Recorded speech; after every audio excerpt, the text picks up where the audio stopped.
დაბრუნდით პირდაპირ ჩვენს სტუმრებთან ერთად ძალიან საინტერესო თემაზე ვისაუბრეთ და ძალიან მნიშვნელოვანზე ასევე ეს სისხლის დონაციას ეხება, განსაკუთრებით უანგარო დონაციას და ჩვენი სტუმრები იქნებიან ქალბატონი მაია შიშნიაშვილი, დაავადებათა კონტროლის ეროვნული ცენტრის ჯანმრთელობის ხელშეწყობის სამმართველოს უფროსი, გამარჯვებათ მოგესალმებით ქალბატონ მაია, ქალბატონი ეკა ზედელაშვილი, არასამთავრობო ორგანიზაცია არტ-ინფო საქართველოს აღმასრულებელი დირექტორი და თაკო სათხუციშვილი, ასევე არასამთავრობო ორგანიზაცია არტ-ინფო საქართველოს საზოგადოებასთან ურთიერთობების მენეჯერი. გამარჯვებათ და დავიწყოთ პირდაპირ თემით, რამდენად მნიშვნელოვანია ეს აქცია, ეს აქციის ფორმა აქვს, ამას თუ ეს მუდმივი პროცესია სისხლის უანგარო დონაცია. და სულ ხდება შეკითხვა არის თუ არა სისხლის საკმარისი მარაგი დღეს საქართველოში. რა საჭიროებებიც არის გამოხატული ამ დროისათვის. მოგესალმებით, მე დავიწყებ ვინაიდან კონკრეტული ერთი აქციის ფორმა არ აქვს ამ აქტივობებს, მე გულისხმობ სისხლის უანგარო დონაციებს. ეს მიმდინარეობს უკვე ჩვენს ქვეყანაში კარგახანია, თუმცა ბოლო რამოდენიმე წლის განმავლობაში უფრო ინტენსიური გახდა. ანუ ეს არის კავშირში, უშუალოდ კავშირში სისხლის უსაფრთხოებასთან, ანუ უსაფრთხო სისხლთან და არსებობს კიდეც ესეთი სახელმწიფო პროგრამა, უსაფრთხო სისხლის პროგრამა და მის ფარგლებში ხდება უანგარო რეგულარული დონორობის ხელშეწყობა. ვინაიდან ეს პირდაპირ კავშირშია, როგორც ვთქვი, უსაფრთხო სისხლთან. გარდა იმისა, რომ სისხლის შემოწმება ხდება ხოლმე ყოველი დონაციის წინ და შემდგომ რამდენად. უსაფრთხოებას დავუბრუნდეთ, რომ ეს თემა ცოტა უფრო მეტად გავშალოთ, იმიტომ რომ ნათალი გავხადოთ მაყურებლებისთვის რაზეა საუბარი.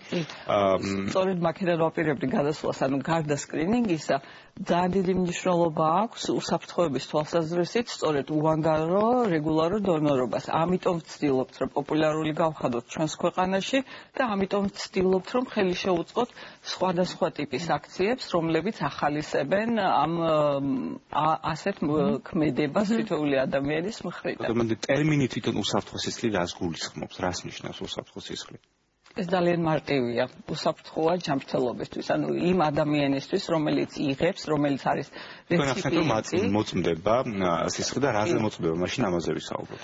არის სახელმწიფო პროგრამის ფარგლებში მოწმდება 4 დაავადებაზე, ეს არის სიფილისი, ეს არის B და C ჰეპატიტი და HIV ინფექციაშიც.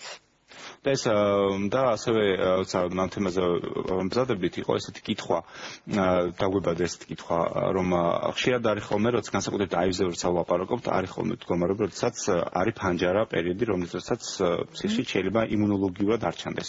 რომ პაციენტი ინფიცირებულია HIV-ით, ამ შემთხვევაში ამისგან როგორ არის დაზღვეული? სწორედ ისე უანგარო დონორობას უბრუნდებით, ამ თემას უბრუნდებით, ამ კითხვის დასმით, იმ პერიოდში, როდესაც ფანჯარა პერიოდი, ასე ვთქვათ, და სკრინინგიც რთული ამის გამოყენება, პრაქტიკულად არ ჩანს ამ დროს ვირუსი, ხო? ამ შემთხვევაში ვაკეთებთ ესეთ რაღაცას. უბრალოდ ამ შემთხვევაში კი არა, ყოველი დონაციის წინ პროცედურა არის ესეთი, როდესაც მედპერსონალი იქ მისულ ადამიანს, რომელიც მზად არის, რომ თავისი სისხლი გაიღოს, უსვამს უამრავ რაოდენობის კითხვებს.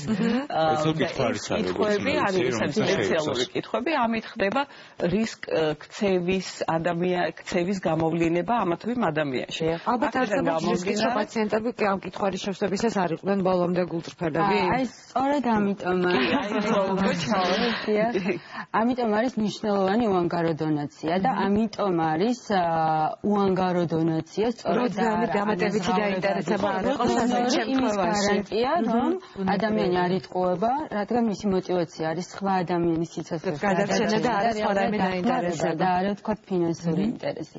თუმცა მიუხედავად ძალიან ვრცელი კითხვარისა, რომელსაც ნებისმიერი სისხლის ბანკი და მით უმეტეს სახელმწიფო პროგრამაში მონაწილე სისხლის ბანკები ისინი, ვისთანაც ჩვენ თანამშრომლობთ, ძალიან ვრცელი კითხვარები აქვს დონორთან, სანამ ჩააბარებინებენ სისხლს. ამის შემდგომაც ხდება ძალიან მკაცრად იქ დეტალურად ვთქვათ სისხლის შემოწმება და ძალიან ხშირად დიდი რაოდენობა უკვე ჩაბარებული შეიძლება არ გამოდგეს და არ იყოს ვარგის. თავად დონორი რა კრიტერიუმებს უნდა აკმაყოფილებდეს? მე მაგალითად მსურს რომ უანგაროდ გავიღოს სისხლი. არსებობს რაღაცა კონკრეტული კრიტერიუმები, რასაც უნდა ვაკმაყოფილებდე, ხო? საკმაოდ ვრცელი ჩამონაცვალია, თქვენ შეგიძლიათ და დაინტერესებულ ადამიანებს შევლიათ შებძანენ დონორი ACDCG-ზე, ჩვენ სპეციალურად შევქმნით ასეთი ვებგვერდი, ჩვენ არასამთავრობო ორგანიზაცია არტიფოს საქართველოს და დონაციის საერთაშორისო დღეს გადავეცით საჩუქრად დაავადებათა კონტროლის ეროვნულ ცენტრს, სადაც არის ნებისმიერი ინფორმაცია ამ თემის ირგვლივ. აი თაკო დამეთან ხდება ჩვენ ერთად მუშაობდით ამ ყველაფერზე, დავამთავრებთ თაკო თუ შეიძლება და მე გავაგრძელე შენ, იმიტომ რომ აქ არის ძალიან ვრცელი ჩამონათვალი და საკმაოდ ახლა მე რამოდენიმე ძირითად კრიტერიუმს გამოვყოფ. ნუ ადამიანი უნდა იყოს ასაკობრივი ზღვარიც არსებობს 18-დან 65 წლამდე. წონას აქვს განსაკუთრებული მნიშვნელობა 50 კილოგრამზე მისული წონა და ჩემი დაბალი წნევა გახდა იმის მიზეზი რომ მე ვერ გავიგე. წნევასაც უზომავენ აუცილებლად იმ წუთში, თქვა სისხლის ჩაბარების მომენტში. გარდა ამისა, გამორიცხულია სისხლში იყოს ალკოჰოლი ამ დროს, აი მამაკაცების საყურადღებოდ ნაფახუსებზე და ალკოჰოლურ მდგომარეობაში არ შეიძლება სისხლის ჩაბარება. და დონორი თავს უნდა გცხოვდეს კარგად და უნდა იყოს აუცილებლად ნასაუწმრის უზნოზე თუ როგორ სისხლის ჩაბარება. და საინტერესო აი თუ დონორი ყველა ამ მოთხოვნილებას კრიტერიუმს აკმაყოფილებს, რა ინტერვალით არის აქვს მას შესაძლებლობა რომ გაიღოს და გაიღოს ეს სისხლი უანგარო. ეს რა ჯანმრთელ ადამიანს რომელსაც არაფერი არ აწუხებს, თქვენ წარმოიდგინეთ ორ თვეში ერთხელაც კი შეუძლია რომ უანგაროდ გაიღოს სისხლი. მხოლოდ და მხოლოდ მე-5 და მე-6 ჩაბარებას შორის ინტერვალი უნდა იყოს 3 თვე. აი ეს უცნაურ მეც ვიკითხე რა. ანუ ორგანიზმისთვის ალბათ უნდა ქონდეს საშუალება რომ შესწია მიღებული ეს პრაქტიკა და ეს რეკომენდაციაა რომ თაკო აღმოსეთ რომ აქტიურად იყავით ბუნებრივია ჩართული ამ პროცესში თქვენ ეს დაამატებდით ამ თემასთან პირველ რიგში დავამატებდი რამდენად მნიშვნელოვანია პოპულარიზაცია ამ თემის მედიის ჩართულობა ამ თემაში რომ უფრო მეტად გაშუქდეს ეს ყველაფერი რეალურად ინფორმაციის ნაკლებობა ადამიანებში მათ არ იციან ვთქვათ რამდენად უსაფრთხოა ამ ყველაფრის გაკეთება რა დრო ჭირდება ამას იმიტომ რომ საკმაოდ ცოტა მოკლე დროში ხდება ეს ყველაფერი ანუ სისხლის აღება იქ პროცედურაც არ არის ხარჯები და მნიშვნელოვანია იმიტომ რომ ამ მოუწელობის პერიოდში შეიძლება 10 წუთი შეიძლება გაიტანოს მე ხანდახან ისეთი შთაბეჭდილება მრჩება რომ არის შემთხვევები როდესაც კამერების თანდასწრებით მედიან ადამიანები დააბარებენ სისხლს ეს ბუნებრივია ხშირი შემთხვევა გარდა იმისა რომ კამერებისთვის შეიძლება გავიღოთ სისხლი რამდენად აქტიურად არის ადამიანები აქტიურად არიან ადამიანები ჩართული ქველმოქმედებაში თამამად შეიძლება ვთქვათ იმიტომ რომ ჩვენი გაღებული სისხლით ვეხმარებით და გადავარჩენთ ადამიანს ერთხელ გაღებული სისხლით 3 ადამიანის სისხლის გადარჩენა შეიძლება. რეალურად ახალგაზრდები არიან ძალიან ჩართულები, სტუდენტები განსაკუთრებით ჩვენ ძალიან ბევრი აქცია ჩავატარეთ გასულ წელს და ძალიან გვეხმარებიან და ძალიან მნიშვნელოვანია ეს ფაქტი, იმიტომ რომ თუნდაც რომ გავიხსენოთ პარიზის შემთხვევა, ხო? იქ რაც მოხდა, ანუ მათ მიერ გაღებულმა სისხლმა ამდენი ადამიანის სიცოცხლე გადაარჩინა, მე თვალით მიადევნეთ ამ გარდა ამ ყველაფრისა.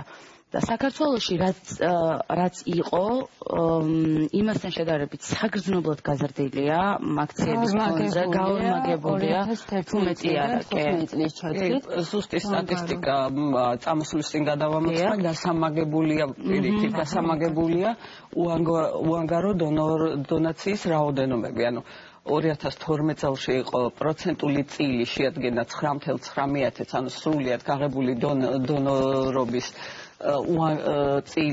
დონორობაში უანგაროდ გაღებული დონაციის წილი იყო 9.9%, ხოლო 2014-ში ანუ ბოლო მონაცემები ჯერჯერობით ეს გვაქვს უკვე შეადგინა თითქმის 30%. ანუ საკმაოდ აქტიურად მიმდინარეობს წახალისება და მიხარია რომ ამდენი მხარდამჭერი უჩნდება ამ საქმეს. და ალბათ ის რასაც სალომე ამბობდა კამერების წინ და შეიძლება ცნობილი ადამიანების და საზოგადოებისთვის ცნობილი სახეების ჩართულობა ასეთი ტიპის აქტივობებში ალბათ დანარჩენი საზოგადოებისთვისაც კიდევ უფრო წამახალისებელი იქნება მე ასე მგონია როგორც წესი ის იწვევს ხოლმე ესეთ რეაქციებს არა მარტო ჩვენთან ზოგადად ჩვენ გადავიღეთ მოკლე ძალიან სამწუთიანი, 3 წუთამდე კლიპი, რომელშიც მონაწილეობდნენ ცნობილი სახეები და საკმაოდ კარგი გამოხმაურება. კი და მინდა აღნიშნო აუცილებლად ჩვენი მორაგბეების თუ რაგბის მორაგბე ხო? მორაგბეების დაინტერესება ბოლო აქციებში თვითონ დაგვიკავშირდნენ და თავისი ინიციატივით და ისინი აქტიურად არიან ასევე ჩართულები ძალადობის წინააღმდეგ მიმართულ ყველა აქციაში და ჩვენგან დიდი პატივისცემა მათ. ასევე ალექს რას უყურებ? ვიდეოს და მინდა რომ შენც აგვიხსნა რა ვიდეოა. ახლა ეს არის ის ვიდეო, მე მგონი ის ვიდეო რგოლი, როდესაც ადამიანები მოუწოდებენ ხელდაღებული სისხლი. 3 ადამიანის სიცოცხლის გადაარჩენს. გაიღეს სისხლი უანგაროდ. გაიღეს სისხლი უანგაროდ. იცით რა არის? ასევე საინტერესო, რამდენხანს ინახება ეს სისხლი, რამდენხანს შეიძლება შეინახოს და რა გარემო პირობები უნდა არსებობდეს ამისთვის? სამწუხაროდ სისხლის პროდუქტები ძალიან ადვილად ფუჭებადია და შენახვის ვადა სისხლის მაქსიმალური ვადა არის 35-დან მაქსიმუმ 42 დღე. აქაც დავამატებდი, რომ ყოველ სისხლის ბანკს მაინც ცოტა რაღაც დღეებში რაოდენობრივად განსხვავება აქვს. გარდა ამისა, სისხლისგან მზადდება 4 ძირითადი კომპონენტი, პლაზმა, თრომბოციტები და ასე შემდეგ და ზოგიერთ მათგან შენახვის ვადა 5 დღე აქვს, აქვს უფრო ნაკლები. ყველაზე მეტხანს, როგორც ვიცი, პლაზმა ინახება 1 წლის განმავლობაში, შეიძლება რომ გამოყენებული იქნას პლაზმა. თრომბომასა მხოლოდ 5 დღის განმავლობაში. სწორედ ამიტომ არის მნიშვნელოვანი, რომ რეგულარულად მოხდეს და არა ერთჯერადად. რომ არ გაჩნდეს დეფიციტი. აი იცით რა, ხშირად მაგალითად Facebook-ზე, სოციალურ ქსელში ვრცელდება ასეთი ინფორმაცია, სტატუსი, რომ ამ და ამ ადამიანს ესაჭიროება ესა და ეს ჯგუფის სისხლი. ეს იმას ნიშნავს, რომ თქვა სისხლის ბანკში არ მოინახა საკმარისი მარაგი და მაინც დეფიციტია, თქვა აი კონკრეტულ ჯგუფზე. ესეა, სწორედ იმ შემთხვევაში თუ ჩვენს ქვეყანაში, სხვა ქვეყნებში ბევრგან მიღწეულია, ბევრგან არც იქ არ არის მიღწეული 100%-იან უანგარო თან რეგულარულ დონორობაზე გადავართ, პრაქტიკულად ეს დეფიციტი შეიძლება ვთქვათ, რომ აღარ იქნება ქვეყანაში. ვინაიდან უმეტესობა ჩვენი დონორობის ქვეყანაში ჯერჯერობით მაინც არის ეგრეთ წოდებული ფასიანი დონორები, ან ნათესავები, რომლებიც საჭიროების შემთხვევაში გაიღებენ ხოლმე სისხლს, თუ მათ ნათესავს რაიმე პრობლემა შეექმნათ, ანუ მხოლოდ აი ამ კონკრეტული შემთხვევაზე არის ხოლმე მიმართული როგორც წესი დონორობა. ხოლო უანგარო დონორობა ჯერ კიდევ მხოლოდ 30%-ია მთლიანი დონაციის. აქედან გამომდინარე ძალიან დიდი რისკია, რომ დეფიციტი ქვეყანაში იყოს რაღაც კონკრეტული შემთხვევების დროს და ამ შემთხვევებს წინასწარ ვერ განსაზღვრავთ. სისხლის საჭირო არის ზოგ შემთხვევაში, რა თქმა უნდა, ქრონიკული დაავადების ავადმყოფობის შემთხვევაში, მაგრამ ამ შემთხვევაში ეს არ არის ქრონიკულ დაავადებასთან კავშირში და შეიძლება იყოს ტრავმების დროს, ან გართულებული ორსულობა მშობიარობების დროს, რომელსაც წინასწარ ვერ განსაზღვრავ. ასე როგორც შენახვის ვადა ძალიან პატარა და საკუთარ სისხლს ვერ შეინახა, ვერ გადადეთ იმისის, რომ ეს ასე შემდეგში გამოიყენო, მაგრამ ასევე ძალიან საინტერესო ის, რომ ჩვენ ამ აქციებზე როცა საუბრობთ ხოლმე, ეს აქციები საინტერესო არის ლოკალური ხასიათით, ანუ არ ხდება მარტო თბილისში თუ რეგიონებში ხდება და თუ არსებობს რეგიონებში სისხლის ჩაბარების ბანკები. ეს ყველგან არა, რა თქმა უნდა და რა თქმა უნდა, ძირითადი რაოდენობა სისხლის ბანკების თავმოყრილია მაინც დედაქალაქში, თბილისში, თუმცა რეგიონალური ბანკები არსებობს. გარდა ამისა, სწორედ ჩვენი ვებგვერდის მეშვეობით გავიმეორებ კიდევ ერთხელ დონორი NCDCG ადამიანებს შეუძლიათ მიმართონ ნებისმიერ ბანკს და გარკვეული რაოდენობის შეგროვების შემთხვევაში ბანკები ჩადიან თბილისიდანაც რეგიონებში და რაც შეეხება თვითონ ჩვენს პროექტს, რომელსაც დაავადებათა კონტროლის ეროვნული ცენტრის მხარდაჭერით ვახორციელებდით, ეს გულისხმობდა იმას, რომ აქციები ისევე როგორც თქვა ტრენინგები, პრეზენტაციები და საინფორმაციო შეხვედრები ტარდებოდა არა მხოლოდ დედაქალაქში, არამედ ყოველთვიურად საქართველოს სხვადასხვა რეგიონში. და რა თქმა უნდა ინფორმაცია იქ ბევრად ნაკლებია ვიდრე დედაქალაქში ამ პროექტის შესახებ. აქციები რა თქმა უნდა ზუსტად იმას ემსახურება, რომ კიდევ უფრო მეტი და სწორი ინფორმაცია მივიდეს თითოეულ მოქალაქემდე. ძალიან Facebook გვერდიც გაქვთ, რომელსაც შეუძლება დღეს უკვე სოციალურ მედია ძალიან მნიშვნელოვანია და არსებობს ძალიან დიდი რაოდენობით ადამიანები უკვე ყველანაირ ინფორმაციას ფაქტორებს სოციალურ მედიით იღებენ და არა იმდენად დროს ტელევიზიასთან არ ვითავს შემდეგ ამიტომ Facebook-ზე შეიძლება შევხვდეთ ამ გვერდებს. თორემ მე არ ვიცი დღეს გვერდი არსებობდა გუშინ ნახე და გუშინ დავალაიქე და დავაშერე ეს გვერდი და მოკლედ მინდა გისურვოთ წარმატებები თქვენს ბევრი უანგარო დონორი მეგონი საუკეთესო და ის რომ ეს 100% თუ არა 80% მაინც იყოს უანგარო დონაცია და თქვენ აბსოლუტურად სწორად ძანეთ რომ უანგარო დონაცია განსაზღვრავს იმას რომ ადამიანი რომელმაც იცის რომ არის ჯანმრთელი შეუძლია გასცეს სისხლი იგებს გადაწყვეტილებას ამაზე ამაში არიდებს ფინანსურ სარგებლობას ამიტომ რისკებიც უფრო ნაკლებია ამ ყველა დონორი გმირია სწორედ ამიტომ ეს ერთგვარი სლოგანი რომელიც გვერდს გასდევს და რომელიც ნამდვილად როგორც გავარკვიეთ ეს თუნდაც ძალიან დაკავებული ადამიანებისთვისაც არ წარმოადგენს განსაკუთრებულ დროის ხარჯს საფრთხეში ეს პროცედურა სრულიად მოგვარებული შეიძლება იყოს გითხარით ნებისმიერ ადამიანს შეუძლია შებრძანდეს დარეგისტრირდეს ჩვენს გვერდზე და ჩაანიშნოს მისთვის სასურველ სისხლის ბანკთან ინდივიდუალური ვიზიტი. როდესაც გავაცნობიერებთ რომ ჩვენი გაღებული სისხლით შეგვიძლია 3 ადამიანის სიცოცხლე გადავარჩინოთ, ეს მე მგონი იმას ნიშნავს რომ რიცხვი სურველთა რომ გახდეს უანგარო დონორი ნამდვილად გაიზრდება. დიდი მადლობა და წარმატებებს გისურვებთ. რეკლამის შემდეგ დავბრუნდებით და ვისაუბრებთ დათვალებულ წიგნებზე და ყველაზე სოლიდარულ აქციაზე, რომელიც ამ დღების განმავლობაში Facebook-ზე გავრცელდა, ასე რომ დაგვალოთ.